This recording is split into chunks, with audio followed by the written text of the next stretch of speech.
Kita kan sering banget ya dengar AI itu canggih, AI itu hebat.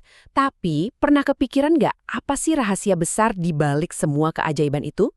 Ini bukan soal coding yang ribet loh, tapi soal sesuatu yang jauh lebih fundamental, yang justru jadi penentu segalanya. Persiapan data. Nah, hari ini kita bakal bongkar tuntas rahasia itu. Coba deh ingat-ingat, pernah nggak sih Anda dapat rekomendasi film dari layanan streaming yang rasanya aneh banget? Atau mungkin muncul iklan produk yang sama sekali nggak nyambung sama Anda? Padahal kan katanya AI itu pinter. Nah, jawabannya seringkali bukan di algoritmanya, tapi di makanan yang dikasih ke AI itu. Di dunia machine learning, ada satu mantra sakti yang dipegang teguh semua orang. Garbage in, garbage out. Sampah yang masuk, ya sampah juga yang keluar. Kedengarannya simple, tapi ini inti dari segalanya. Anda bisa aja punya algoritma AI paling canggih sedunia. Tapi kalau data yang Anda kasih itu data sampah, ya hasilnya bakal jadi sampah juga. Kualitas data, itu segalanya.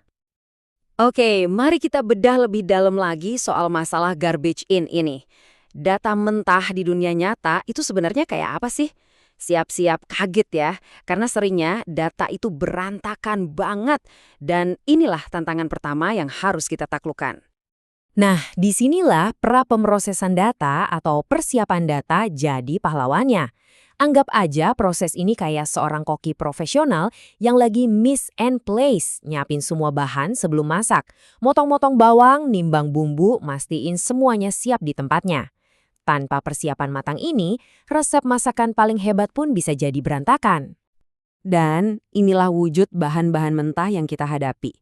Coba lihat deh, bener-bener kacau kan? Ada data yang hilang, bolong di sana-sini. Ada data berupa teks yang mesin nggak bakal ngerti artinya. Terus, skala angkanya beda jauh banget.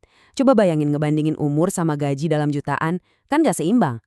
Belum lagi data yang double atau nilai-nilai aneh yang bisa merusak semua perhitungan. Masing-masing ini adalah masalah besar yang harus kita bereskan satu persatu.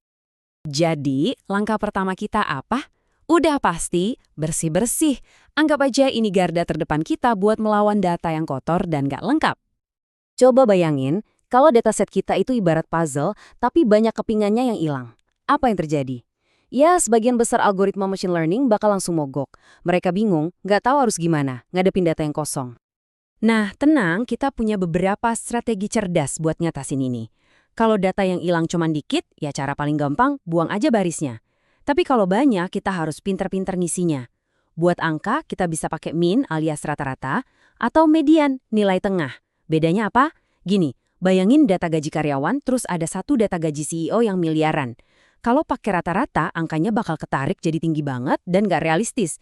Tapi kalau pakai median, nilai ekstrim si CEO tadi nggak akan berpengaruh, jadi lebih aman. Nah, kalau buat data teks gimana? Gampang, kita pakai modus, nilai yang paling sering muncul aja. Oke, data kita udah nggak bolong-bolong lagi. Beres? Ads belum. Sekarang ada tantangan baru. Komputer itu kan nggak bisa baca. Jadi tugas kita sekarang adalah jadi penerjemah antara bahasa manusia ke bahasa mesin. Jadi intinya tuh simple banget tapi krusial. Algoritma itu cuma ngerti angka.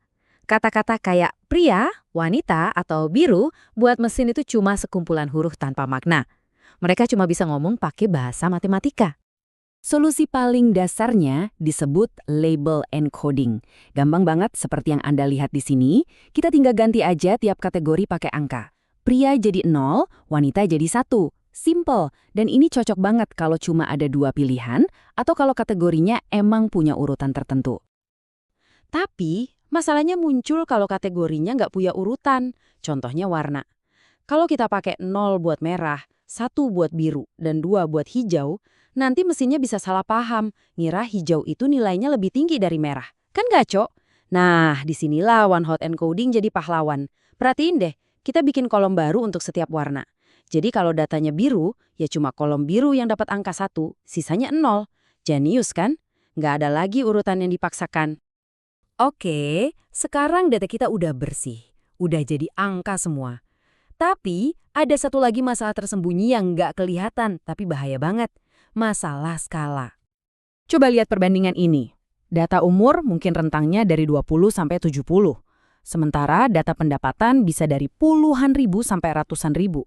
Tanpa disamain dulu, Algoritma bahkan otomatis mikir kalau pendapatan itu jauh lebih penting, cuma karena angkanya lebih gede. Ini tuh kayak ngebandingin jarak dalam meter sama jarak dalam kilometer. Angkanya beda jauh, jadi perbandingannya nggak adil. Solusinya? Namanya feature scaling. Gampangnya, proses ini tuh karya kita nyamain level semua fitur data kita biar semuanya ada di rentang nilai yang sebanding. Jadi nggak ada lagi satu fitur yang mendominasi cuma karena angkanya besar. Hasilnya, timbangannya jadi seimbang dan semua fitur diperlakukan secara adil sama model AI kita. Oke, setelah semua persiapan beres, sekarang waktunya kita siapin model AI kita buat ujian akhir. Ini langkah krusial buat mastiin AI kita itu beneran belajar dan paham, bukan cuma sekedar menghafal. Analoginya sederhana banget kan? Kita nggak mungkin ngasih ujian ke murid pakai soal yang sama persis kayak soal latihan mereka. Kalau gitu, itu namanya ngetes hafalan, bukan pemahaman. Nah, prinsip yang sama persis berlaku buat AI. Caranya, ya ini, kita belah dataset kita. Sebagian besar, biasanya sekitar 80%, kita pakai buat ngajarin atau melatih si model. Ini data latihannya.